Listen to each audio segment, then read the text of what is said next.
Me llamo Ana Stelno y soy la presidenta de la asociación y tengo un enorme placer hoy entrevistar o hablar con Ana y presentaros un poco qué es lo que está haciendo. Nos hemos conocido hace unos meses o semanas por LinkedIn. Nos hemos dado cuenta que tenemos muchas cosas en común. Una de las cosas que tenemos en común es que en el año 2000, entre 2004 y 2007, hemos tenido la gran oportunidad de estudiar en la Universidad de Mainz, en un pequeño pueblecito en Germersheim, un microcosmos de culturas. Ana estaba ahí de Erasmus y yo estaba allá estudiando y dando clases a los Erasmus de alemán, clases de alemán. Y eso, desde luego, si has estudiado en Germersheim, hay algo que te une como muy fuerte, una experiencia inolvidable.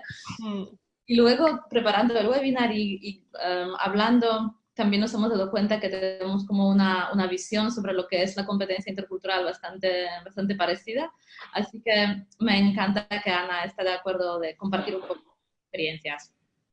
Ana, sobre todo, ¿desde dónde te conectas? Ahora mismo estoy en Santiago de los Caballeros, en República Dominicana. Y por eso no Desde tienes frío. el Caribe. Muy bien. No, hace mucho calor, sí, sí. Mira, la idea era hablar un poco de, ¿no?, de tu competencia intercultural y cómo se puede desarrollar la competencia intercultural viajando. ¿Tú cómo entiendes la competencia intercultural? Para mí la competencia intercultural implica muchísimas habilidades y competencias, sobre todo personales, para saber comunicarnos y poder entendernos y vivir desde nuestra cultura y con otras, hacia otras. No solo bicultural, sino tener esa capacidad de poder comunicarnos y establecer relaciones con personas de otras culturas. Y que implica un universo personal, creo, muy, muy grande también, un montón de capacidades y habilidades. Perfecto. Si quieres, cuéntanos cómo se puede desarrollar la competencia intercultural viajando. Una cosa, si quieres, tú manejas la presentación, ¿verdad? Entonces, cuando quieras, pasas los slides. Sí. Bueno, para mí, esa primera parte, como tenía ganas de que fuera más debate, no he hecho tanta presentación porque la parte de conceptos y todo la conocemos o la podemos conocer o hay un montón de recursos. Sí que quería también crear debate porque para mí la competencia intercultural, tal como la trabajo yo en los viajes, es lo que os he comentado, habilidades y competencias. Y eso a veces, tener esa definición de habilidades, competencias para comunicarnos entre distintas culturas puede parecer muy teórica, ¿no? Que al final lo es. Los que quizá nos dedicamos al mundo de la interculturalidad o académico, enseguida nos sabemos qué queremos decir, porque lo hemos oído, llevamos mucho tiempo y tenemos nuestro código, como cualquier otro profesional. Pero yo me encontraba que he trabajado muchos años con estudiantes en universidad y profesorado, ¿no? De intercambio, proyectos europeos, de cooperación, y cuando hablábamos de eso, la gente le sonaba, pero siempre sonaba como lejano, como muy exótico, ¿no? O depende, la gente de educación social lo lleva al ámbito comunitario de su barrio, la gente que trabaja con expatriados o en recursos humanos lo traslada a su mundo, y le dije, bueno, ¿cómo puedo hacer una cosa que para mí sea fomentar todo el tema de la competencia intercultural en un ámbito que a mí me gusta y que conozco y que creo que se puede hacer un montón? Y entonces ahí es cuando empezó todo el tema de plantearme, vale, ¿qué en los viajes que yo hago, que hacen otras personas, qué es la competencia intercultural? ¿Qué es la base que para mí se necesita como competencia intercultural para sacarle mucho partido a los viajes, aparte de ver y conocer lugares nuevos? El primero es, voy a decir 3 o 4 para tampoco expandirme mucho, pero para mí el primero es la flexibilidad. Ser flexible, que eso lo decimos mucho. Yo también, cuando digo nos, yo me incluyo siempre, que no es nada personal, pero creo que es algo que nos ocurre, que decimos, sí, yo soy muy flexible, hasta que llega un momento crítico que nos volvemos rígidos como una piedra, porque hay algo ahí que no sabemos gestionar. Por ejemplo, el caso más reciente, estoy aquí en Dominicana y he estado unos días en Haití, con todo lo que eso me conllevó tomar la decisión, y no, porque no fui sola, fui con un viaje organizado, que no voy nunca, porque no es mi manera de viajar, pero a Haití dije, o voy así o no me voy a atrever a ir. Dije, bueno, pues voy a ir. Y se trabaja mucho el ver la otra cara de Haití, la realidad dura que tiene pero también todo el potencial que tiene a nivel de naturaleza y de país, que es hermoso. ¿Y qué pasó? Ayer, por ejemplo, volví ayer por la noche, pero nos pasó, cierran la frontera a las 6 de la tarde. Y nos pasó que no sabíamos si, y por circunstancias que pasan en países donde hay que improvisar mucho, entonces en la hora no sabes qué va a pasar de aquí 1 hora o 2 horas, no sabíamos si llegaríamos a tiempo a cruzar la frontera. Porque además un grupo de 20 y pico, ayer era día festivo, día de mercado en la frontera. Entonces ahí es cuando, en ese momento crítico que estábamos en la frontera, que nos dijeron no puedes cruzar en las aduanas, se vio como cada de las 25 personas, como cada persona reaccionaba ante ese momento de decir, no, nosotros tenemos este plan. Y la frontera nos dijo, bueno, ese es vuestro problema. Y entonces ahí se vio como cada uno o cada una, que éramos más mujeres que hombres, reaccionábamos y salía ahí en evidencia, en un caso práctico, nuestra capacidad de ser flexibles.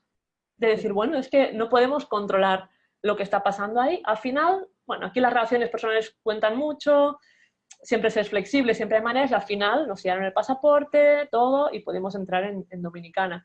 Pero pensé, mañana tengo el webinar, papá, y luego pensé, bueno, Ana, flexibilidad, tienes que escribirles y decir, mira, estamos en relaciones interculturales, no puede ser por este motivo.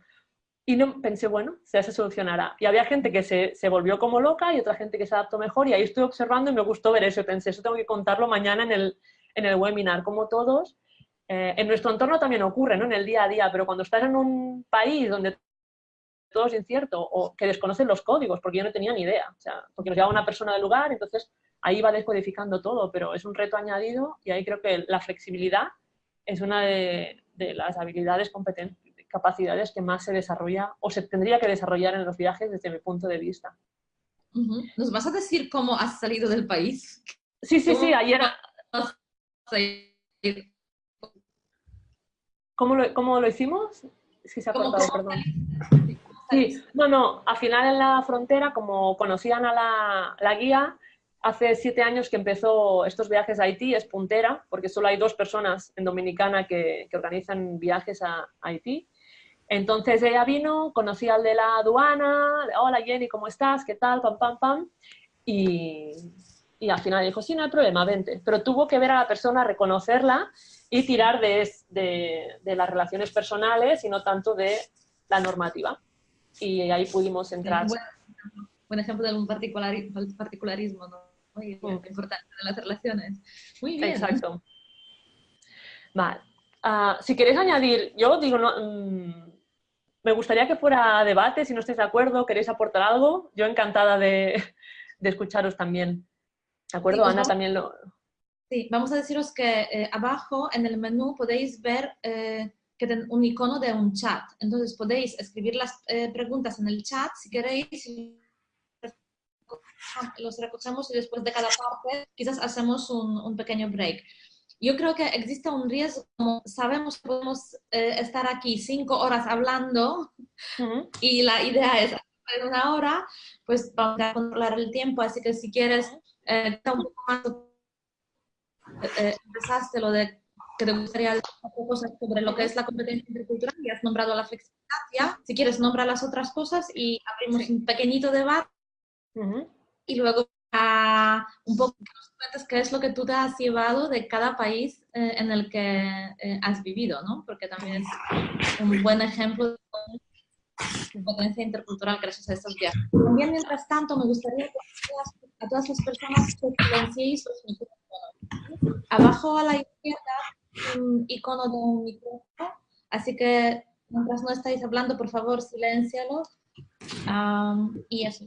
Seguimos escuchando a Ana. Perfecto. La primera, las 3 más importantes para mí son la flexibilidad.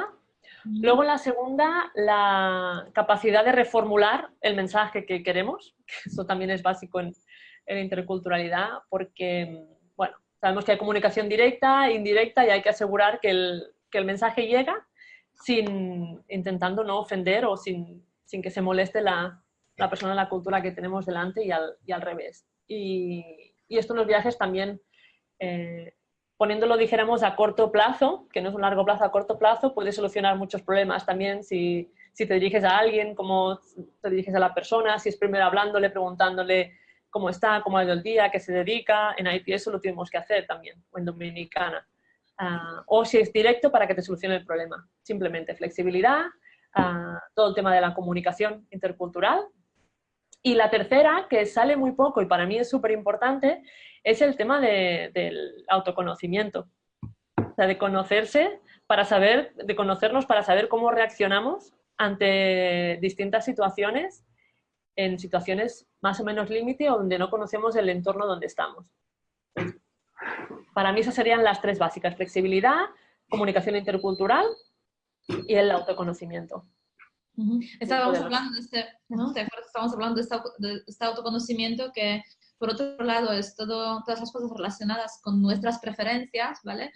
Yo sé que soy más directa que, por ejemplo, la gente en España, pues cómo eso va a afectar, ¿no? La manera como me perciben, cómo esto puede afectar nuestra relación, etcétera.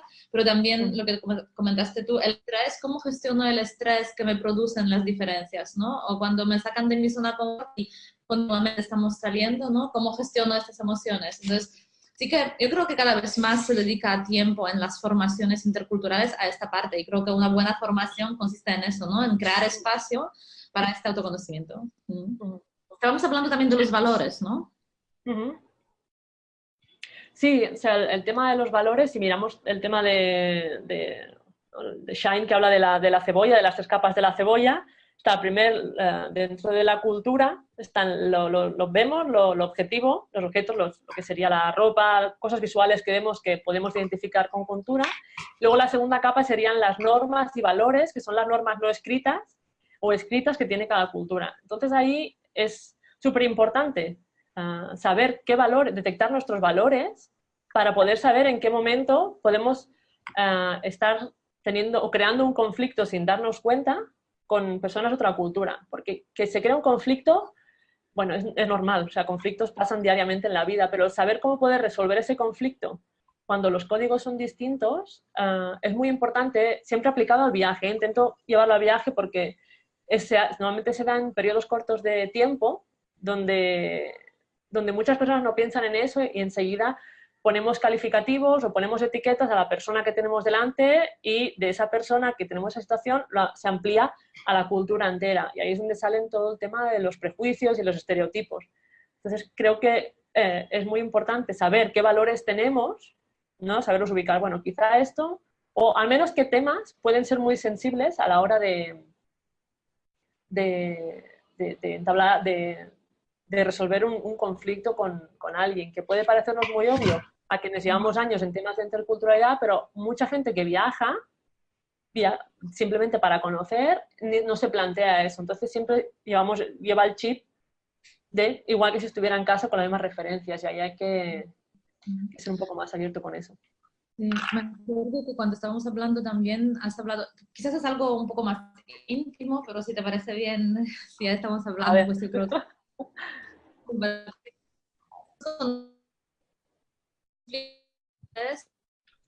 cuando viajas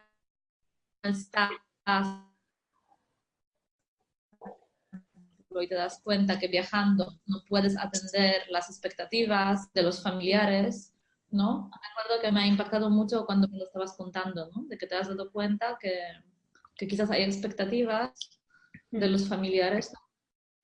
Sí, exacto. Y eso yo me di cuenta hace poco que a nivel dependiendo del origen cultural, ¿no? De donde seamos, y depende de cada familia, porque luego evidentemente hay casos de todo, pero generalizando, cada cultura le da un valor a las relaciones y se espera de las relaciones personales o familiares unas cosas u otras, ¿no? En general, en España se busca, o sea, se espera que los hijos estén cerca de los padres, físicamente.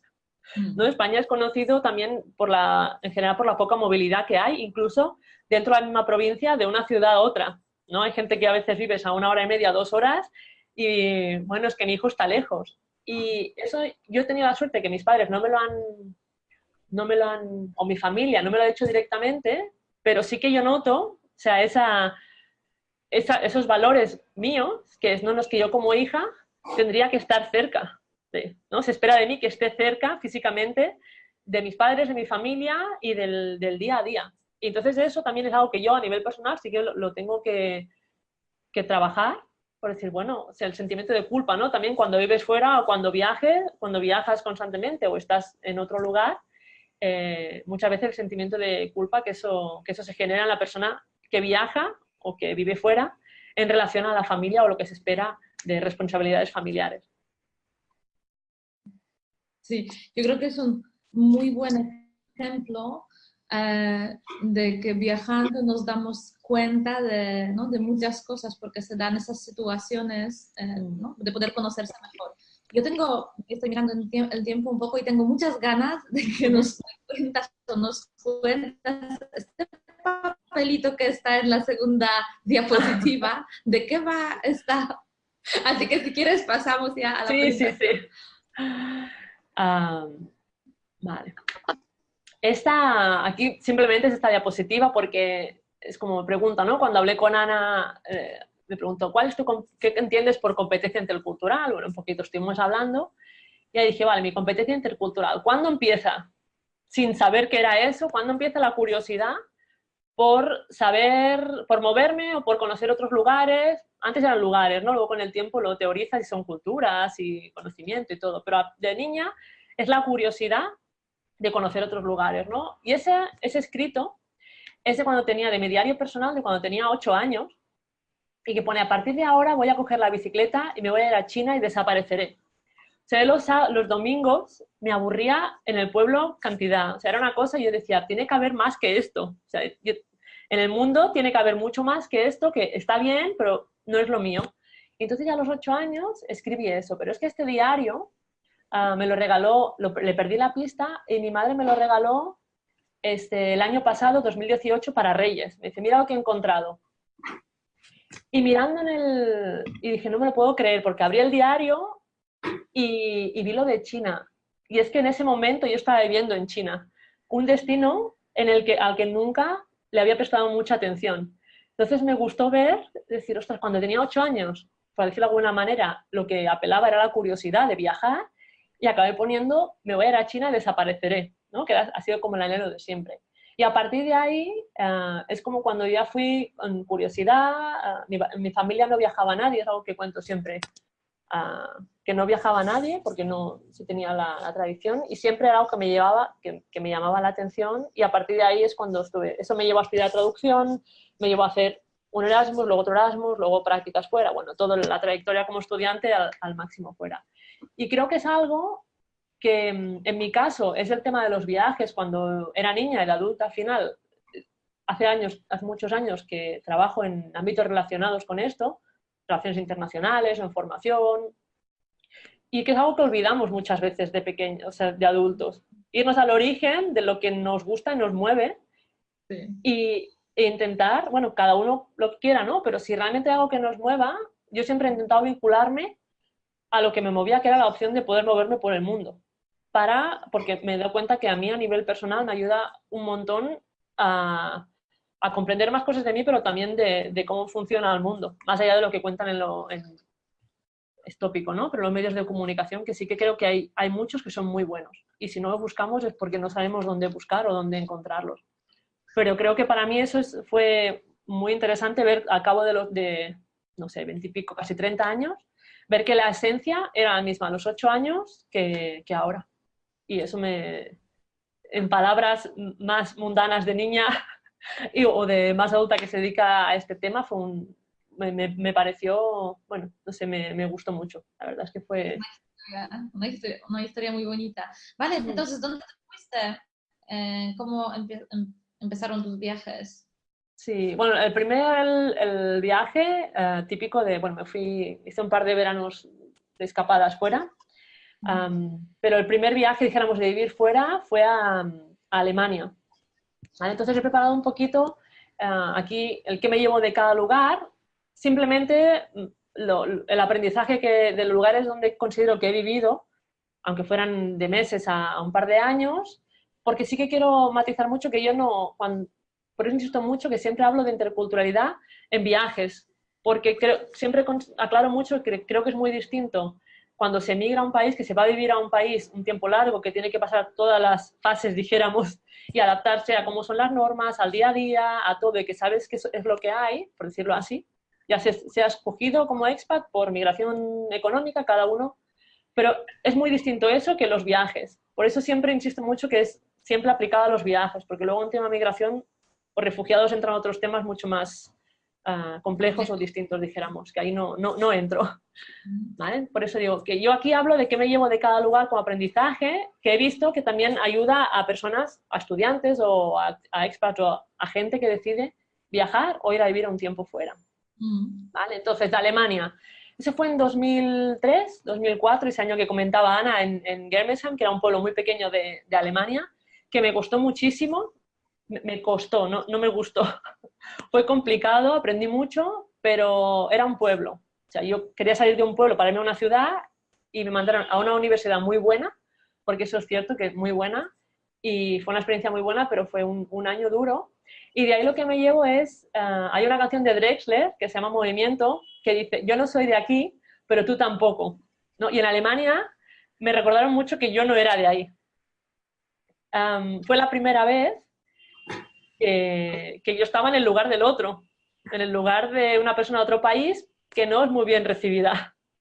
Y entonces eso fue lo que me hizo reflexionar, si es como sociedad, en España o en Cataluña tratamos a personas migrantes de según qué países, solo por el hecho de procedencia. Y ahí a los 20 años fue la primera vez que yo sentí eso y dije, vale, así es como funciona. Y esa canción de Drexler, con una frase, para mí cuando escuché la canción dije, este hombre también sabe de qué va la historia. Y me gustó mucho, os recomiendo a Drexler en general, un uruguayo muy madrileño, y esta canción es muy buena. Entonces volví a Barcelona, pero dije, no, o sea, yo no estaba estudiando traducción, pero no quería ser traductora, y me fui a ver si se pasa, me fui a Praga a hacer otro intercambio. A esperar. A la República Checa. Y entonces ahí el aprendizaje final fue, Ana, date tiempo de conocer bien a las personas antes de juzgar una cultura, ¿no? Porque cuando llegas a Praga al principio hay mucho turismo, mucho todo, una ciudad preciosa, pero la gente resulta de entrada antipática. Entonces, mucha gente se queda con ese concepto. Yo tuve la oportunidad, estuve estudiando allí también un año, conocí una familia, estuve trabajando con ellos con canguro, luego estuve trabajando en otro proyecto, y la cara que conocí fue la otra, de cuando se pasa ese modo de ver a primera vista, la etiqueta que ponemos al principio, que es de antipatía o de seriedad, a pasar a una sociedad que es muy acogedora y que esconde una calidez muy grande. Entonces, yo le agradezco un montón ellos son Pavel y Katka, una pareja de checos, todo lo que me hicieron ver, la otra parte de lo que cuesta más de ver en los viajes normalmente, que es la esencia de los lugares. Entonces, para mí fue importante también eso. Luego volví a Barcelona, estuve trabajando, hice el máster en desarrollo internacional y local y fui a la India a hacer las prácticas, la investigación, vamos. Y fui a un colectivo fui a Pune, que está cerca, a unas 3-4 horas de Mumbai, en el centro, a trabajar, a hacer la investigación con un colectivo de prostitutas del Barrio Rojo, que era un colectivo que se había montado hace años. Y bueno, primero todo el tema de la presencia, de que te vean, te conozcan, formas parte del equipo antes de abrirse la confianza. Pero ahí el aprendizaje principal era llegar a comprender lo que nunca pensé que comprendería. En este caso, muy específicamente me refiero al tema del matrimonio concertado, que de entrada es como, no, ¿cómo van a escoger por ti? Y luego cuando las trabajadoras sociales del colectivo me explicaban sus motivos, ya cuando llevaba 3-4 meses, les pregunté, porque es un tema muy delicado, ¿no? Oye, ¿tú por qué te casas? Entonces ya cuando tenía confianza, que eso también los turistas o cuando viajamos nos creemos como con derecho a preguntar cosas íntimas a la gente por curiosidad, porque partimos del yo quiero saber. Entonces, creo que es importante también, todos la pifiamos ahí, pero bueno, al menos yo me incluyo y que a veces digo, madre mía, pero bueno. Total, volviendo a... Dime. ¿Qué es lo que te ha ayudado a entenderlo, el matrimonio? Entonces, cuando ya conocía más, un día estábamos con las trabajadoras sociales, porque las mujeres del colectivo, dijéramos, no hablaban inglés, entonces era una situación más complicada por todo. Entonces, ahí hablando con ellas, contaban cómo el matrimonio concertado en realidad no te obligan, de repente si eres de una clase más baja sí, pero no te obligan, sino lo que hace la familia, los amigos, es que según tú eres y te conocen, pues ellos buscan a personas que creen que realmente pueden llevarse bien contigo y puede salir de ahí un matrimonio o un equipo, que es más como lo ven ellos, ¿no? Un equipo de vida con quien te entiendas y sea un equipo súper potente para que saque lo mejor de los dos. Y entonces, claro, contado así, digo, la teoría no está mal, ¿no? Si no te obligan, si es que la gente que te conoce cree que puedes, porque ellos le dan tanta a la parte romántica, ¿no? El romanticismo, que al final, no sé si es bueno o malo, toda la parte está más romántica o más de enamoramiento, no le dan ese espacio. Está pasando ahora por cambios de cultura, pero en India en general no se le da ese tanto espacio como nosotros. Entonces ahí cuando dije, bueno, pues tiene sentido, me cambió un chip muy grande que digo, bueno, yo no lo haría, pero ahora entiendo, o sea, comprendo que se haga. Y bueno, pues de repente no hay que criticarlo tanto si no es tan impuesto como nosotros nos creamos. Tenemos ahí la imagen hecha. Sí, en la última cena de Navidad en Barcelona, una de nuestras compañeras, que es de India, Dipti, nos estaba contando justo esto y todas llegamos a la conclusión que esto es mejor que Tinder, cuando tu familia te organiza tu match perfecto. Sí, es que son, y luego quedan, bueno, hablan, se conocen las familias y luego se acaba haciendo matrimonio, ¿no? Pero si se hace con respeto a que si la mujer y el hombre dicen que no, realmente se respete eso, yo pensé que, bueno, fue una manera, me cambió ahí el chip y me sorprendió porque es algo que nunca pensaba, ¿no? que aceptaría. Porque también tenemos una vela de ver el feminismo, género y unas cosas que también también hay feminismo intercultural y de muchas clases, o sea que ahí me gustó ahí romper un esquema muy bestia mío. Sí. ¿De dónde Bueno. te fuiste luego? ¿Perdón? ¿De dónde te fuiste luego? Sí.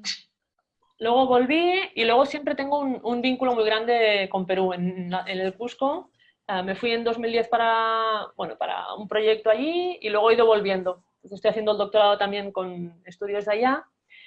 Y entonces este escrito que veis arriba es en el blog, tengo la página web, luego tengo un blog que no es de viajes, sino que son temas de interculturalidad sobre todo, en referencia a los viajes y experiencias personales siempre vinculadas con eso. Y ahí fue un escrito personal que me di cuenta en 2017, hace un par de años, y cuando estoy viviendo fuera de casa todo es mucho más intenso. Todo lo bueno y lo menos bueno se amplifica y da meneos fuertes al cuerpo, mente y corazón. Esta vez, pese a estar por cuarta vez en Perú y rodeada de personas a quien aprecio, quiero y me cuidan, reconozco de nuevo esta intensidad. Bueno, puedo estar contenta. Por fin aprendí a darme cuenta de que mis reacciones se amplifican como el eco cuando cambio de contexto, de códigos y de cultura, aunque estos sean viejos amigos. O sea, simplemente esta frase la pongo porque para mí fue muy importante dar cuenta que en mi caso se intensifican muchas cosas de mi carácter, de mi manera de ser. Y creo que nos pasa a todos, para bien o para mal, en situaciones donde no controlamos lo que pasa o desconocemos mucho desconocemos el contexto.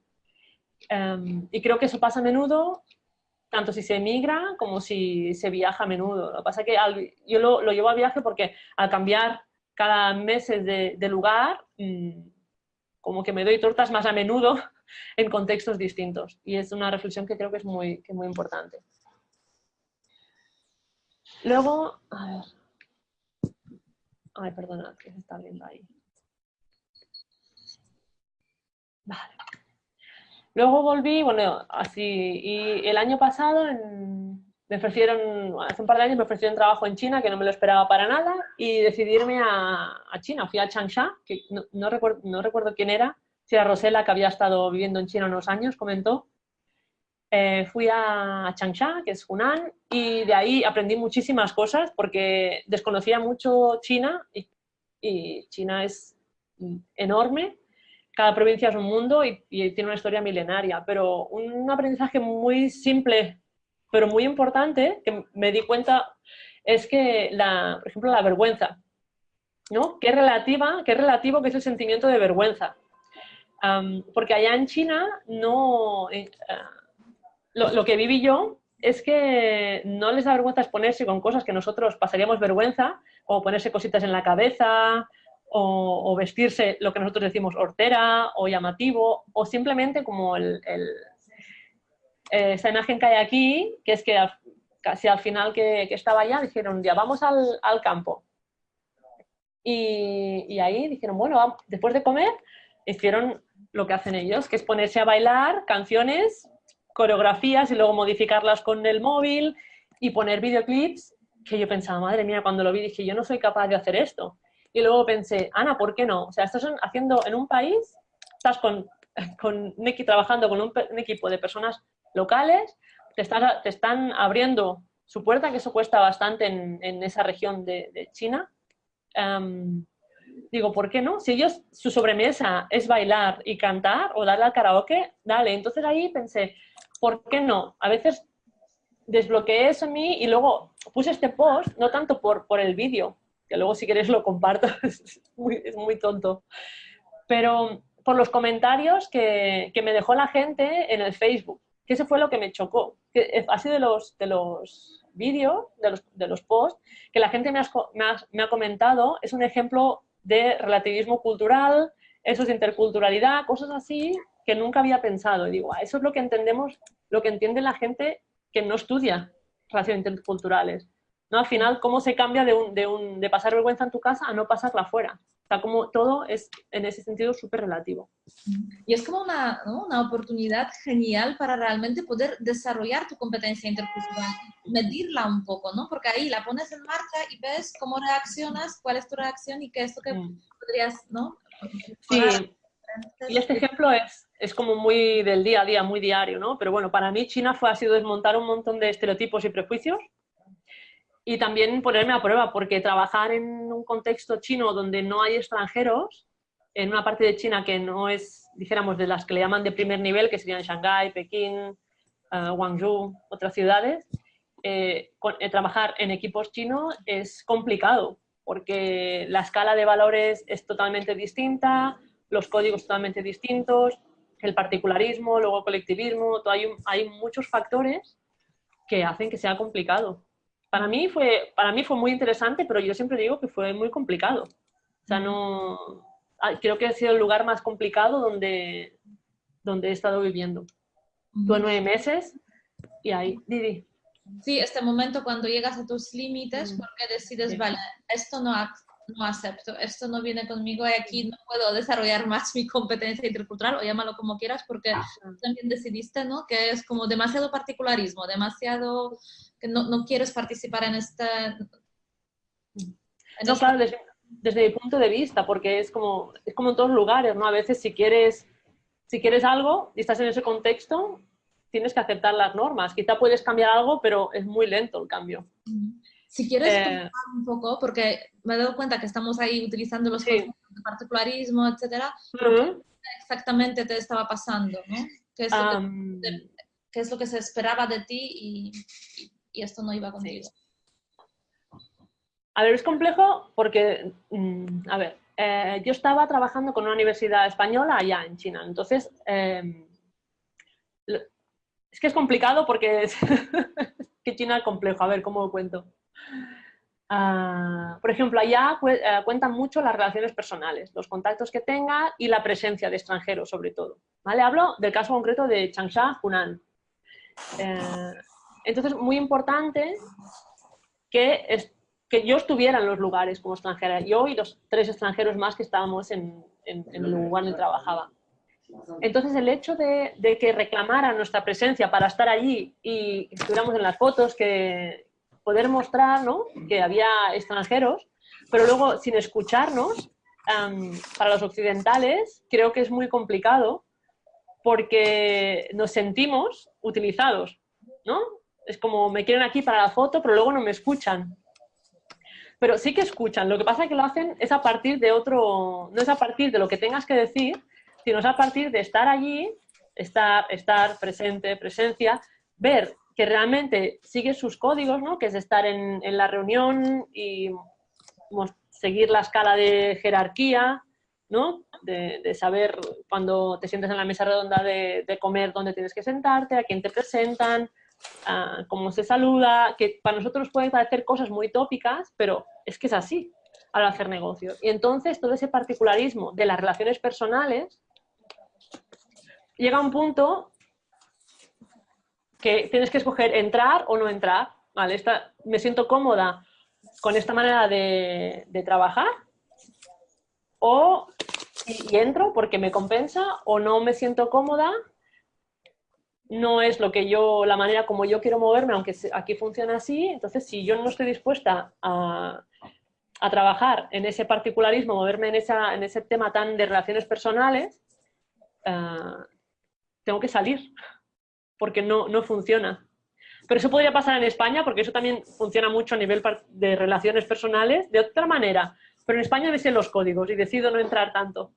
En China no los conozco. Entonces tenía que hacer como otro año, necesitas como 2, 3 años mínimos de inversión, de estar allí y que te conozcan, ¿no? Para ir tejiendo redes, y al cabo de 3 años, 2, 3 años, puedes tener resultados, porque se construyen las relaciones de confianza. Entonces mi planteamiento fue, bueno, Ana, ¿quieres estar 2, 3 años o no? Y la respuesta era no. Porque también tenía otros planes, no solo por China, sino porque yo tenía mis planes de empezar con Ideas on Tour y de moverme más por otros lugares del mundo. Pero fue una experiencia y vamos, Entonces, repetiría, encantada. ¿volviste a Barcelona? Bueno, volví porque, sí, ¿cuándo volví? En julio del año pasado, 2018, pero justo pasé el verano y como situando Ideas on Tour, que es lo que estoy ahora, y lancé mi proyecto, que es en lo que estoy ahora, que hacía años ya que lo tenía pendiente, y me iban saliendo oportunidades por el mundo, y dije, bueno, ya Ana, deja de responder a propuestas o cosas de fuera y céntrate en lo que tú quieres, porque si no va pasando el tiempo y no lo haces. Y ahora estoy en República Dominicana, 4 meses, y luego la idea es ir a México también 5 o 6 meses, viviendo en un lugar o 2 como mucho. 5 o 6 meses porque es lo máximo que se permite como turista. Y de ahí... Cuenta un poco realmente por qué estás en la República Dominicana, porque esto no era el plan, ¿no? Tú querías ir al otro sitio.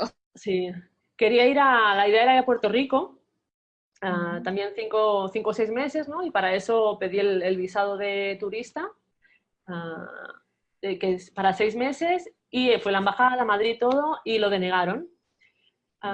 ¿Por qué no dan motivos? Nunca tienen que dar, ninguna embajada tiene que dar motivos de por qué deniega un visado o no, pero yo creo que la respuesta está en que cuando no tienes hipoteca o no tienes un trabajo fijo, en este caso soy freelance, y yo creo que uno de los motivos también importantes es que estuve 9 meses viviendo en China.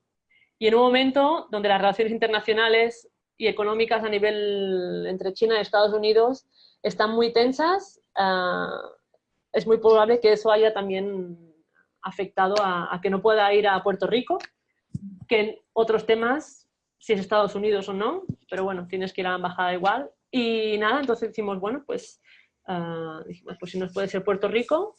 Teníamos planteado Caribe porque no había estado nunca y sí que tenía ganas de conocer aquí también cómo es un poco el Caribe, ¿no? Porque es muy distinto a América Latina, y en eso estoy, descubriendo aquí también este país bien hermoso. Y es donde tomaste también entre China y este viaje a República Dominicana, tomaste la decisión, empiezo a vivir en ruta, ¿vale? Sí. ¿Qué significa esto, vivir en ruta? ¿Y cómo quieres ayudar a las otras personas también? Porque tu proyecto consiste en eso, ¿no? En apoyar a las otras personas también a vivir en ruta o vivir en otros países. Sí. Me quedan 10 minutos ahí para Vale. Que se vaya a gestionar el tiempo y para que tengamos también un poquito de tiempo de abrirlo a las personas que puedan comentar y tal. Sí, bueno, yo de siempre había querido, o sea, mi idea era vivir en otro lugar, o sea, viajar para conocer, pero no o sea, viajar haciendo ruta rápido, visitando lugares, me agobia mucho porque se ve mucho, pero al final se entiende poco a la hora de cómo funciona, o más o menos, ¿no? A grandes rasgos, una sociedad o una cultura. Entonces es muy bonito, pero yo necesito ir más lento. Entonces, para ir más lento necesitaba tiempo y tener un proyecto que me permitiera trabajar y seguir viajando. Lo que no quería era viajar 3 meses o 4 o un año, volver, trabajar. Entonces la idea era esa. Y a partir de ahí, yo llevo, aparte de viajar yo, llevo 10 años o 11 años, he trabajado 11 años en universidades, como he comentado antes, en relaciones internacionales. Y lo que más me gustaba de todo el trabajo era preparar a los estudiantes que se marchaban, toda la preparación previa y ver todos los miedos que tenían, lo que crean barreras, que a veces son económicas y son reales, y a veces son por desconocimiento, a veces es porque la familia entra en miedos, o hay gente que no tiene, hay gente que agarra, se va y ya está. Pero sí que me gustaba ver todo ese proceso, desde que tenían la curiosidad hasta que se marchaban, y luego cuando estaban fuera y a la vuelta también, todo el proceso de lo que es un viaje largo, cómo lo vivían ellos.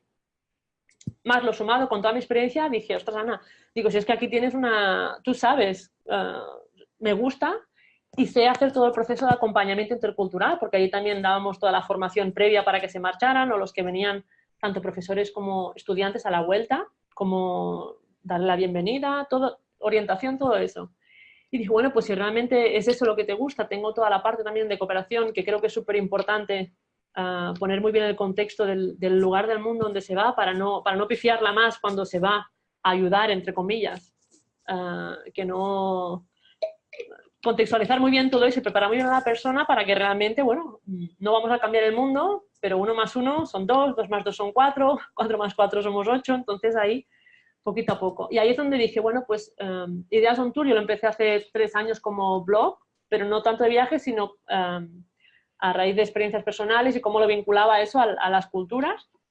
Y ahí es donde decidí decir, bueno, Ana, pues si tú lo que sabes es acompañar a personas a preparar el viaje, corto, largo, una estancia internacional, y el feedback es bueno, pues ¿por qué no? Y entonces lo que hice fue crear el servicio, lo que hago es acompañar online, ahora saldrá la diapositiva, acompañar online a personas que viajan solas por primera vez, antes, durante y después del viaje.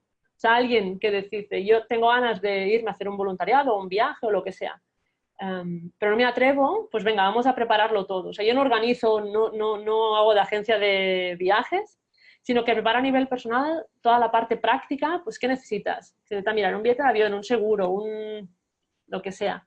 Pero siempre partiendo de las preguntas, ¿por qué, para qué, a dónde y desde dónde? ¿No? Que eso con un buen acompañamiento se puede sacar mucho jugo de ahí. Entonces, a partir de ahí se puede trabajar mucho con la persona, el motivo que la lleva a viajar, porque muchas veces mucho más allá. Muchas veces cuando alguien decide hacer un voluntariado o pedir una excedencia, va mucho más allá y lo que quieren es un cambio de alguna manera. Yo no defiendo nunca defiendo el tema de dejo la oficina, me voy, porque eso cada cual hace lo que le parece, pero sí que muchas veces cuando alguien decide como romper ahí un poco, dejar espacio para una experiencia así, significa que algo quiere cambiar, ya sea a nivel personal o a nivel profesional o lo que sea. Entonces es muy importante detectarlo, porque si es así, pues venga. Y si es simplemente viajar, pues a disfrutarlo al máximo, sin la paranoia esa de que si me voy no sé dónde, no voy a volver, o qué me va a pasar, o si viajo sola, o si viajo en pareja, o lo que sea, o chicos, ¿no? También. Entonces todo ese acompañamiento, sobre todo también introducir el tema del choque cultural e interculturalidad, que pienso que falta muchísimo, muchísimo en los viajes. Y para mí es muy importante. Entonces también ofrezco formación a universidades y a ONGs, que también lo he hecho durante muchos años, a gente que se quiere marchar fuera o que recibe también. El tema choque cultural luego se aplica al lugar donde van a estar. Y también trabajo con empresas, bueno, distinto todo el tema de formación, que es lo que he venido haciendo los últimos años, simplemente ahora adaptado, con mucho seguimiento, porque yo creo que el seguimiento es muy importante para las personas. No solo ir a dar la formación, sino encontrar la manera de hacer un seguimiento online o por videoconferencia o como sea. Creo que es súper importante. A nivel de expat, lo mismo. Lo que pasa es que no estoy tanto en tema de gestión de talento o de empresa. Siempre he trabajado más en el sector del tercer sector o en el educativo.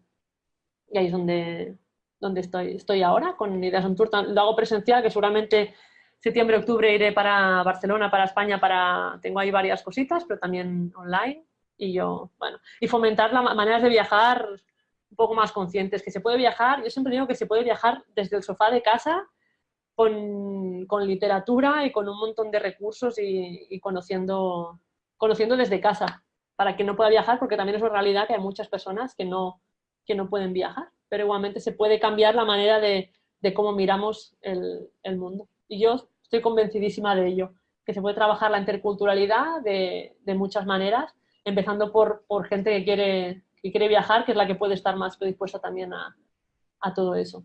Ujú. Muchísimas gracias. Has pasado, ¿no? Ahora rápido algunas diapositivas donde se ha podido ver un poco los recursos con los que trabajas, ¿no? De que Sí. trabajas, ¿no? Con un test de competencia intercultural que lo mides antes, después, ¿no? Libros que también Sí. conocemos, Sí. así que todo esto es como una mezcla de un Mm. conocimiento teórico y práctica, ¿no? Y todo lo que has conseguido a lo largo de esos años. Yo, si te parece bien ahora, habría como un turno de preguntas. Si alguien tiene alguna pregunta, si podéis, pensad que tenéis el micro en silencio, entonces habría que encenderlo. ¿Alguien quiere preguntar algo? Sí, yo quería hacer una pregunta. Bueno, Ana, que me ha encantado tu proyecto, bueno, y como tu proyecto de vida, ¿no? Así, yo también aprendo mucho cuando viajo y me parece súper interesante. Y te quería preguntar, el acompañamiento, ¿nunca te ha surgido que sea un acompañamiento ir con alguien físico? O sea, acompañar también. Sí, o sea, eso también es... De hecho, son como dos, va dentro del mismo pack, pero son como dos. Está el acompañamiento online y luego el acompañamiento físico, ¿no? Viajar con alguien. Me ha salido, seguramente viajaré en un par de meses con un chico que es invidente, que él viaja mucho, pero necesita a alguien, me comentó y dije, digo, pues sí, es un servicio que ofrecía. No lo había planteado desde ahí, pero al trabajar años con el tema social y todo, yo estaba encantada. Y además es una manera de viajar. Y durante muchos años había un documental de una chica francesa invidente que viajaba por el mundo. Entonces me parecía muy curioso cómo ella percibía los lugares. Porque claro, la gente le decía, sí, es una catedral muy grande, gris, y ella decía, no, no, tienes que decirme qué sensación tienes. Tienes que dejarme tocar la piedra, tienes que dejarme escuchar, o sea, callarte y escuchar el sonido que hay en esta plaza. Entonces, ahí es un servicio que ofrezco también a personas con discapacidad, siempre que no sea de un grado, o sea, que yo pueda hacerlo, ¿no? Que no se necesiten un grado a nivel intelectual que crea que no puedo ir sola con la persona, o físico que requiera más fuerza o lo que sea, porque también eso sí que lo hago, o personas que no se atreven Sí, yo y quieren conozco mucha viajar con alguien. gente, me conozco gente que no se atreve, ¿no? Le Sí, sí, gustaría y no sí. se atreve y entonces está como, se acopla a gente que viaja, pero claro, al final no haces tu propio viaje, ¿no? No cumples tus deseos y vas siempre como acoplándote en No, por lugar de eso decir, es, ¿dónde quieres ir tú? Y échale un poco de valor, ¿vale? Y claro, fíjate, con ayuda, pues, sí, pues se te quita el miedo también, o sea, sí. te reduce un poco al menos. Sí, yo creo que, o sea, mi objetivo no es viajar con personas siempre, primero porque creo que mi idea es precisamente plantear que la gente se atreva, pero sí que es cierto que alguien dice, es que yo no quiero, o sea, yo no quiero ir y es súper lícito, yo Sí. no quiero ir con un tour operador porque me agobia, pero quiero a alguien, no que me organice el viaje, sino que, bueno, pues o por el idioma o porque le da miedo irse a China solo, no sé, aunque es el país más seguro del mundo, que eso también lo digo, que es genial para visitar, pues hay gente que a lo mejor no quiere. Y si, ¿por qué no? Si cuadra y no quieren, y lo que quieren es un acompañante que, pues que le guste esto y que pueda moverse, también lo hago. Gracias. Muchas De gracias. nada.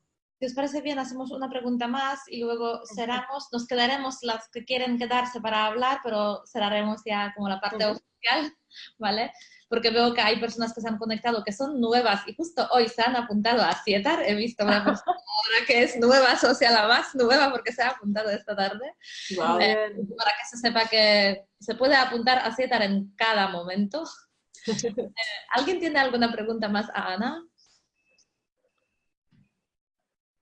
También se vale curioseo, ¿eh? Que mucha gente me pregunta cosas, no hay problema. Sí, yo creo que no tengo problema en general en responder. Yo sí, pero no sé si ya lo has dicho un poco antes. Más o menos preguntarte quiénes son tus clientes y qué buscan, qué quieren. Con el acompañamiento, ¿te refieres? En el acompañamiento, ¿eh? En todo. Vale. Bueno, es que son perfiles muy distintos, pero te cuento un poquito en general cada uno. En el tema de acompañamiento online, son normalmente personas a partir de 30 y pico, 40, y normalmente mujeres, aunque también hay hombres, pero suelen ser más mujeres, que dicen, bueno, vale, yo he viajado así o no he viajado nunca, o tengo estas ganas de hacerlo, pero no me atrevo, no sé por dónde empezar. De repente no saben a veces ni comprar un billete de avión, o a veces sí, pero a partir de ahí no solo eso, solo, ¿y qué pasa si me voy, no sé, pongo destinos fuera de Europa, ¿vale? Que parece que siempre a la gente le... si voy a Perú y me pasa algo, ¿cómo voy a hacerlo sola? O cómo... Y entonces todas esas cositas, si simplemente explica y con experiencia y un buen acompañamiento, es como yo no, si te hay una emergencia, yo no voy a, o sea, no puedo resolvértela. Porque hay ahí, pero tienes que explicarle a la persona. Si tienes un problema, hay un seguro médico. Te puedes sacar una SIM para tener internet en el país donde vayas. Puedes tener siempre internet. Tienes que llamar a la compañía o asegúrate de que tu familia sepa, no sé, cada persona luego hay niveles y niveles también de conocimiento. Entonces suelen ser mujeres y hombres de 30 y bastantes hacia arriba. ¿Vale? Entonces, ahí en la parte del acompañamiento online. ¿Vale? O parejas también. Muchas veces como pareja, también que le apetece. Entonces, en el acompañamiento, dijéramos, físico para viajar, ahí suelen ser también, las que me han contactado eso no lo he hecho tanto, lo he hecho previamente con otro contexto, pero así con ideas on tour, suelen ser parejas, ¿más? Y luego personas individuales, como he comentado, pues que por motivos X, no, sobre todo no pueden viajar solos. Entonces, como, ostras, me gusta el, el, el enfoque que tienes o lo que sea viajar, y como yo acompaño, respeto mucho el viaje de cada persona, puedo ayudar, pero hay muchas personas que no pueden solas. Entonces, la parte de formación, ahí sobre todo he trabajado mucho y trabajo con universidades, con intercambios, y bueno, que llegan y que marchan, preparación para orientación, y también estudiantes que se marchan, igual con profesores también, el tema de formación intercultural. También he hecho mucho bibliotecas, que las bibliotecas son una pasada, la formación que dan, al menos en Cataluña, no sé en el resto, pero en la provincia de Barcelona hacen mucha formación de todo, ¿eh? Y hay especializadas en viajes, interculturalidad y todo tema de literatura también de viajes. Entonces, centros jóvenes, ONGs que también tienen movilidad de gente o que mueven profesores, toda la preparación esa previa. Y entonces empresas no he hecho tanto porque no estoy tanto en el sector de, dijéramos, gestión del talento, gestión de equipos, pero también hay veces que piden, bueno, pues un informe sobre el tema de interculturalidad o sobre cooperación al desarrollo y educación para el desarrollo, que también es en lo que estoy haciendo el doctorado, vinculando esas dos partes de cooperación internacional y desarrollo social con la interculturalidad. Entonces, esas son las tres grandes bloques. Muchísimas gracias, Ana. A vosotras. Por compartir tus experiencias, por contar tu proyecto. Yo creo que muchas personas de CIETAR realmente tienen ganas un poco de, ¿no?, hacer lo que haces tú, vivir en ruta, como dices, y a ver si nos inspira, si nos atrevemos, ¿no?, también a hacerlo. Pues muchísimas gracias y a todas las personas que habéis asistido, pues por contactar con nosotros. Vamos a quedarnos un momento, si alguien quiere hacer alguna pregunta relacionada con CIETAR, qué es lo que estamos haciendo, cómo, ¿no?, cómo se puede disfrutar de ser socio o socia de CIETAR. Y nos vemos pronto contigo en Barcelona cuando pasarás por ahí. Sí, ya aviso.